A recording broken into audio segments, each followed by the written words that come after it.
All right, guys, we have got a pretty exciting item here. This is a fully working Atari Hard Drivin. This is the compact version, which is pretty cool because the regular version of this is like as big as a car. But this one doesn't really take up any more room than an upright cab, and yet it's a sit-down, and it's got a 25-inch monitor. It's really clever the way they designed this. The monitor is actually up here behind the marquee, and then there's a mirror that reflects it down into this space. Yeah, you can see the monitor up there if I move the camera. Notice how the wheel is turning. This is the first, and really the only, it says right there, the world's first driving simulation game. It really is, because this isn't just like feedback from like a Rush 2049 or a Cruisin'. This is like serious feedback. It really pulls and feels like you're driving a car. Like when you try to turn the wheel with it not moving, it's like trying to turn a wheel on a car without power steering. It's really well done. And it also simulates the driving with a stick shift really well, because it's got a clutch pedal, and you'll kill the car if you don't let that clutch out gently while giving it gas. I mean, I drive a stick, so I know it's very realistic to how a stick shift drives. And see, it's also got the speed track and the stunt track.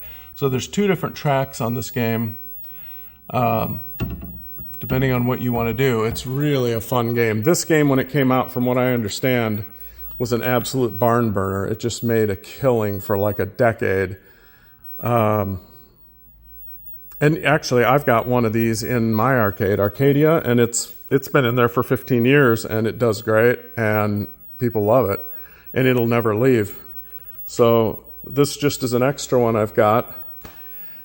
Let's see. Oh, and I did some of the work for you to make this a reliable game. I actually removed the boards, and I installed two new Timekeeper RAM chips, which are these ST microelectronics. They're chips that have a battery built in for storing certain settings.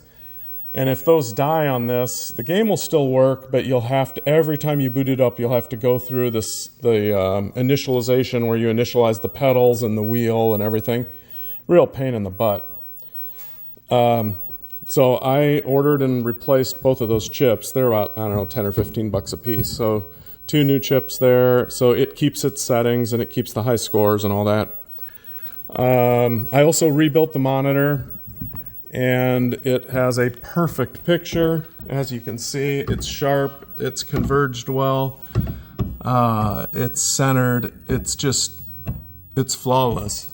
And this uses a medium res 25-inch monitor too. It's probably the first game to use a 25-inch medium res. So it's medium sounds bad, but that's actually like 50% better resolution than standard res, which is what every other arcade game is. So it's a high-res game comparatively.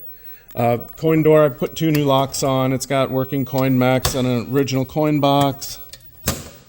Let's see. I put new T-molding on it. The cabinet is rough. There's no question about it. It's missing the side art, or it's been painted over anyway. And it's gotten some water damage. You can tell it's kind of rough a little around the edges, and the bottom got wet at some point. But it's still pretty solid. It's got a couple busted corners here and in the back. It slightly leans forward, which is pretty common on this game because it is so top heavy with that huge 25-inch monitor up here. And as you can see, it's taller than, gosh, it's like a foot taller than Frogger. So it's got a lot of weight up there. But it's got the original back door with the instruction sheet. I put a new isolation transformer in it just because the old one was cranking the voltage up too high for the monitor. So I don't know, that's something that seems to be happening to ISOs these days. So it's got a new ISO. I don't know what else to tell you. I'll coin it up just so you can hear that the sound's working and all that.